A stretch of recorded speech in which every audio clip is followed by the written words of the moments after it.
Hello and welcome to the Premier League preview brought to you by sportsbet.io. Don't forget to like, comment, share and subscribe to get the latest previews from football across Europe, the big opinions on the big games from the Bundesliga, La Liga and Serie A. That's with you every Wednesday. We'll have the Champions League preview coming up in the next couple of weeks as we look ahead to the quarter-finals. And also action stateside, all the latest previews regarding the NBA. Right now, this is the Premier League preview. We're going to look at the big games this week. There's two of them that we've identified to be the big games in game week 29. We're also going to try and make money for charity with the guys Trebles, and there's also On the Buzzer, the game show that doesn't actually have a buzzer. We've just spoken about Champions League. I know this is a Premier League preview, but Neil Mellor joins us, and he's ex-Liverpool striker, of course, and he was there last night at Anfield for Liverpool against PSG. How was it, Neil? Gutted. I mean, what I would say is it was a brilliant game, and it was two top teams.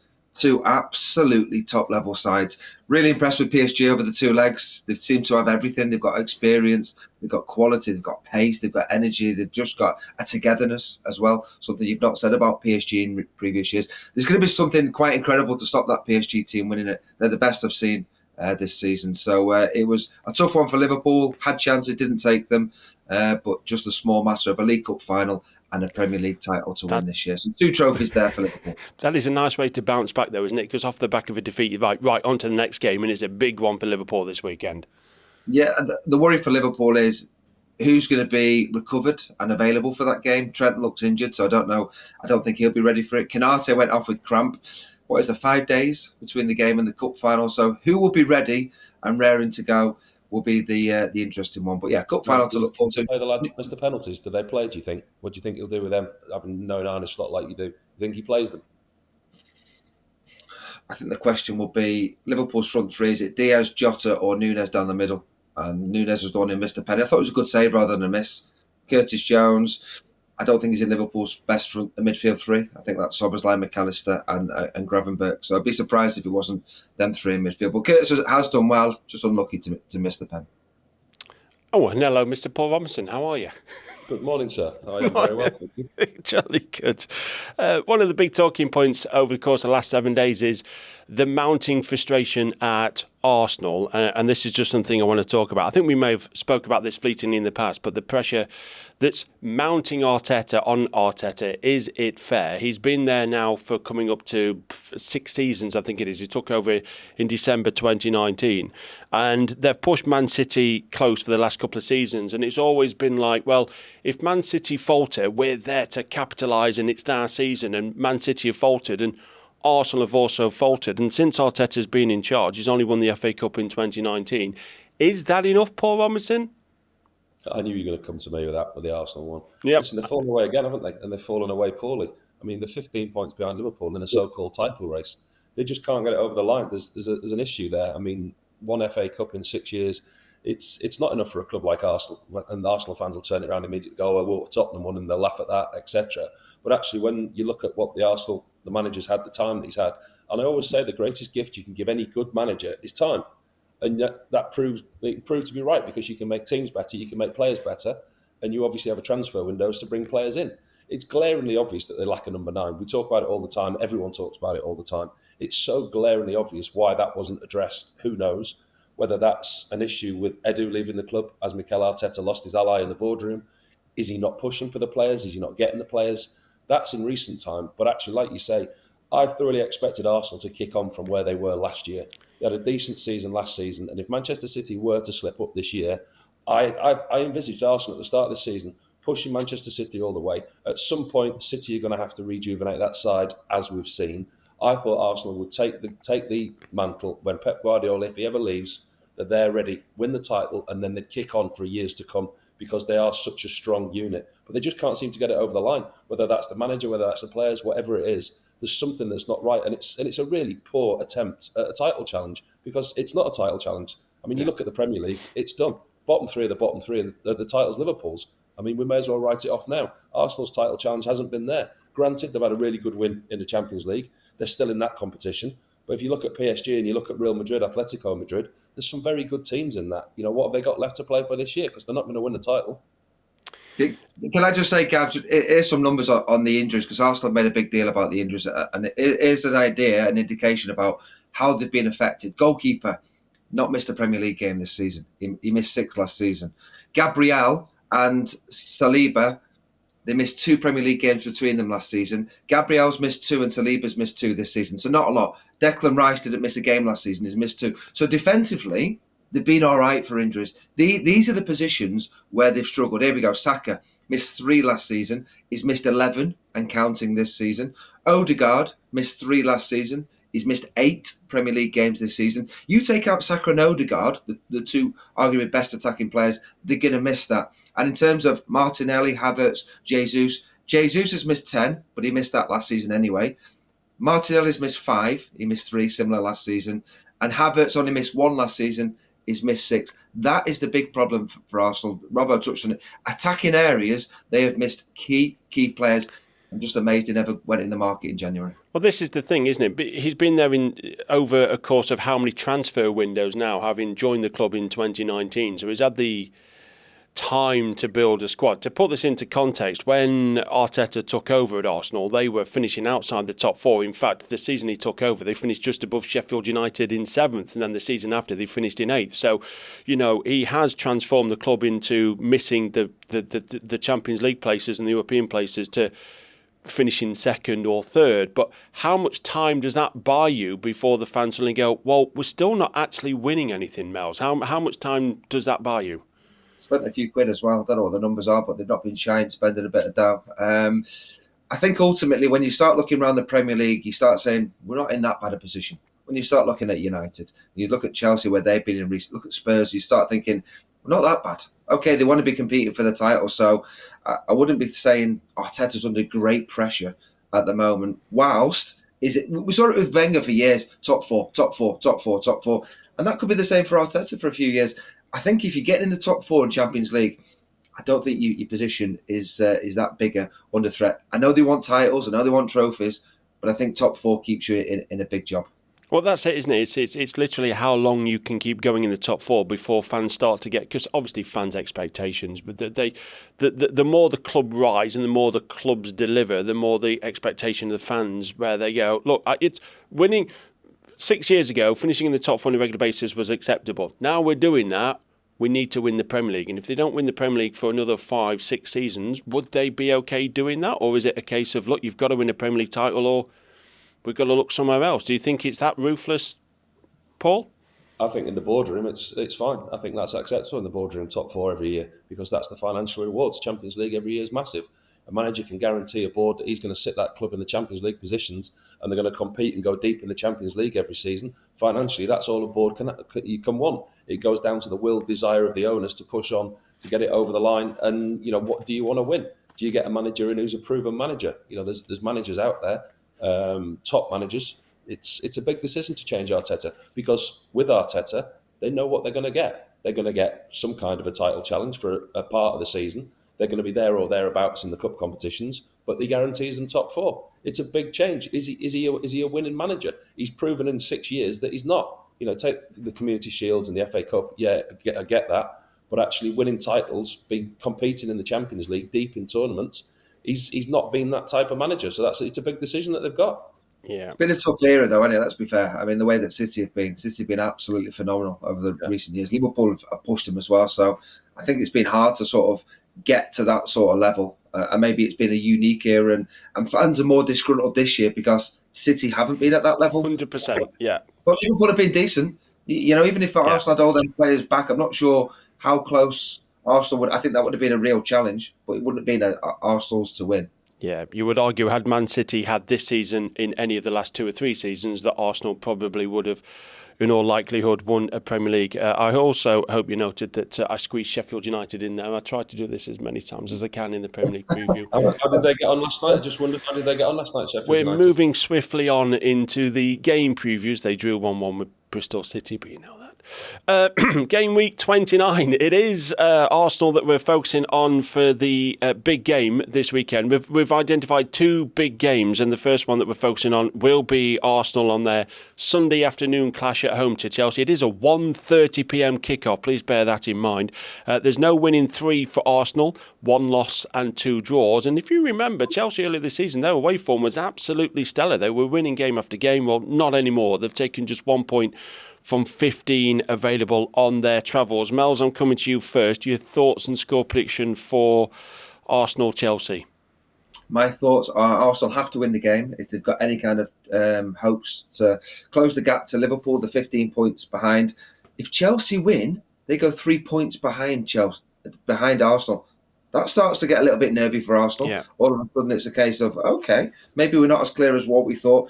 The stats are saying that Arsenal no winning 3. They've drawn the last 2, 1 defeat in 18. So Arsenal don't lose games, albeit they haven't been winning enough games. That's been a problem. At home, they've not had a clean sheet in 4. So I'm thinking, would that give Chelsea maybe a chance to get a goal? Chelsea, horrendous away from home. What a bad record that is. Yes, they've won the last 2 Premier League games, but away from home, they haven't won any of the last 6. They've lost 4 of the last 5. 1 clean sheet in 11.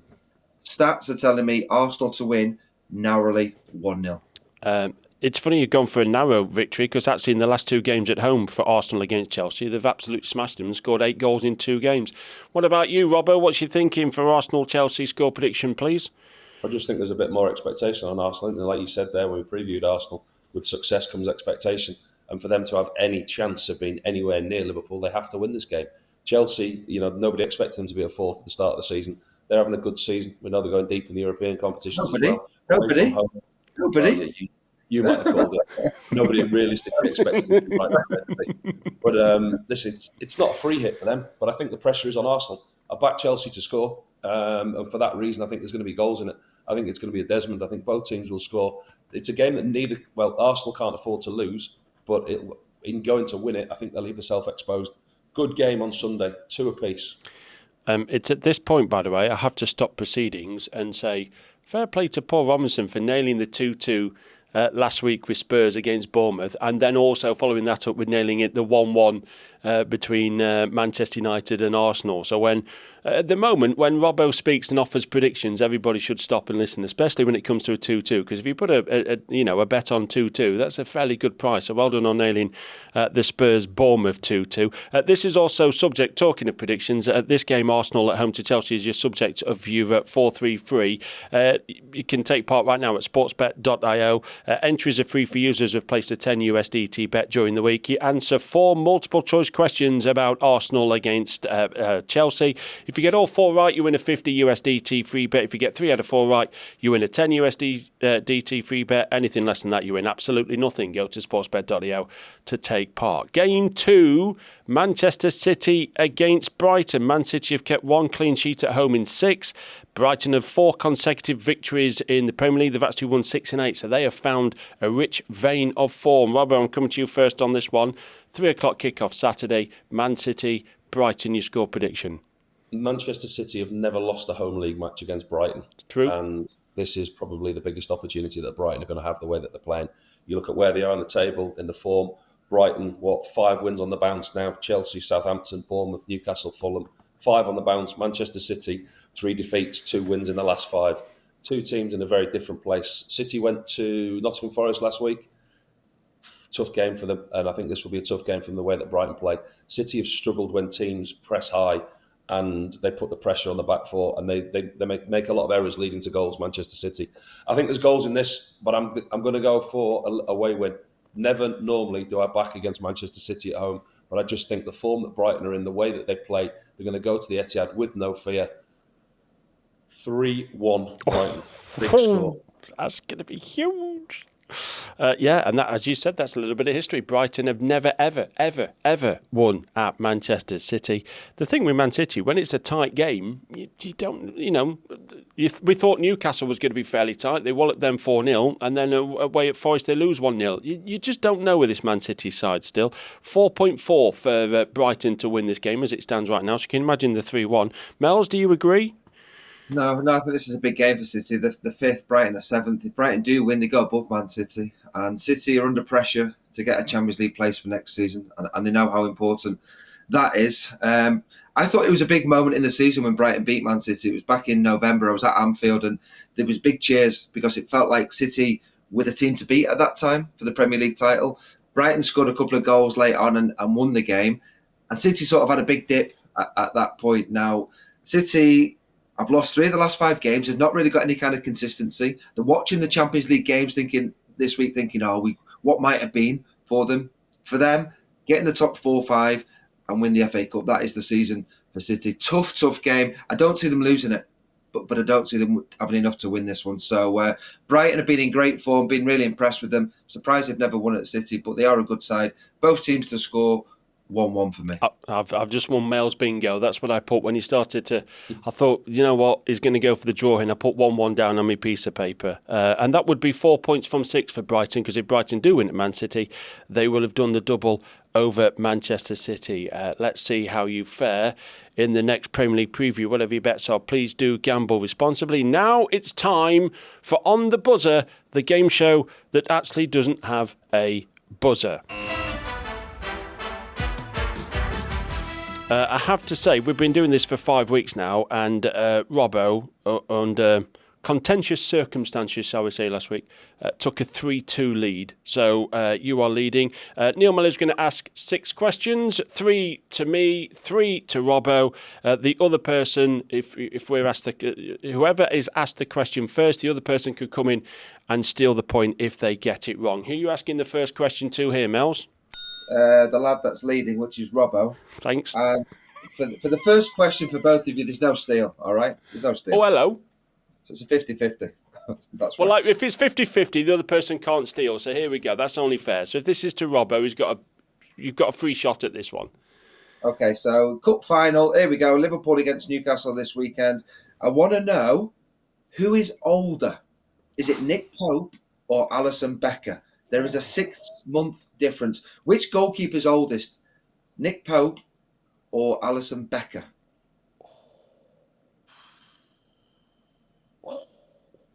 I looked at Popey's age of the day, actually. I did a Newcastle match because I was with Popey at Burnley, and it made me feel old because Popey came to Burnley when he was a kid, and I looked at it, he was 30 something. I thought, bloody hell, I didn't realise he was that old.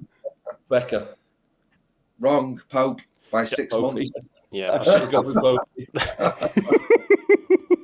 I could have changed my mind and stole the point, but I'm not going to. Right, question 2 for me. Here we go then. Question 1 for you, but yeah, Liverpool. Yeah, question 2 of the game. It's again, it's an age one, and again, it's Liverpool v Newcastle. I want to know which manager is the oldest, Eddie Howe or Arne Slot. 10 months difference between the pair of them. Who's oldest, Eddie Howe or Arne Slot? Who would you say looks the oldest?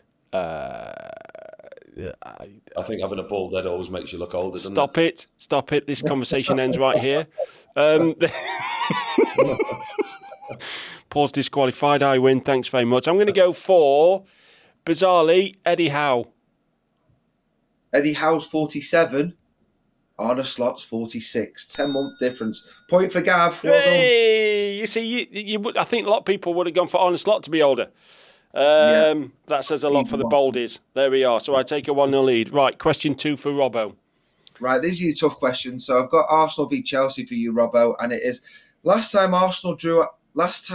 there was a draw at Arsenal in this fixture was 7 years ago, 2018. It was 2-2. Cech and Courtois were the goalkeepers. 4 English players played, but 5 Spanish played in the game. One of them scored a 90th minute equaliser. Who was it? Was it Bellerin, Azpilicueta, or Morata? 5 Spanish lads played. One of them scored a late equaliser in the 90th minute. Who was it? Bellerin, Azpilicueta, or Morata? That was me Spanish. Well, Morata would be the obvious one. The least obvious one would be Azpilicueta, so let's go for Bellerin. Whoa, he's nailed it! That's really annoying. He works it out like Sherlock Holmes. I like the cogs that were turning. Right, okay, for me to take a 2-1 lead. Question 2 for me. Oh, you got that one. Right, here we go. Leicester v Man United for you, Gav. Last time there was a draw at home with fans was 2017, 2-2. was the score. Which England international scored a 90th minute equaliser? Was it Harry Maguire, Jamie Vardy, or Ashley Young? Which England international scored a 90th minute equaliser? Harry Maguire, Jamie Vardy, or Ashley Young? There is an emphasis on Jamie Vardy I picked up on here. Obviously, Jamie Vardy is the obvious one. And that's the one I want to go for because I'm going to kick myself if I don't. But... You going for it? No, I'm going to go for Ashley Young and then kick myself. You sure you're not going for Vardy? No, Ashley Young. I'm going to stick to my conviction. Neither were right. It was Harry Maguire. Damn. 1-1. 1-1. Here we go. Off to Fulham versus Spurs. Last league draw at Fulham was 2009. Who was the Spurs goalkeeper, Robbo? 2009. Last time there was a league draw at Fulham, 0-0, 2009. Who was the Spurs goalie? Aurelio Gomez. Yes. Oh, you... Good knowledge. Would you have got that, Gav, or not? No, it's that time where, like, 2007 and 2017, those 10 years all just merge into 1 year, and I ain't got a clue who he was in 2009. Ask me who the goalkeeper was in 1989, and I'm bringing out Tordsved, but you asked me about 2009, I ain't got a clue. Right, come on then, I've got to get this right to equalise. It's a tough one as well. This is harsh. Don't tell me hard. Right, here we go. Man City against Brighton. We've said already, Brighton have never won at Man City. Who has scored the fewest in the Premier League this season? Mitoma, Welbeck, Foden, or Gvardiol? It's going to be Foden, isn't it? It's going to be Foden. It's got to be Foden. Mitoma, Welbeck, Foden, or Gvardiol? Who do you think it is? Let's not mess around. It's Foden.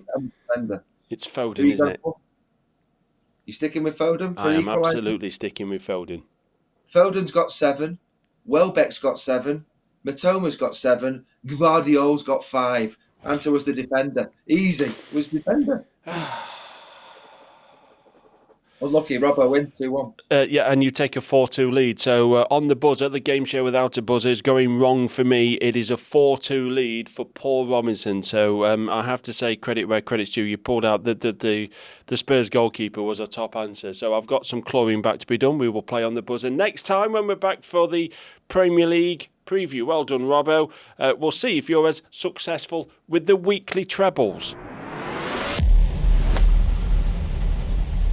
So this is where we ask the guys to put their best 3 tips forward for the Premier League in game week. I think it's game week 29. It is game week 29.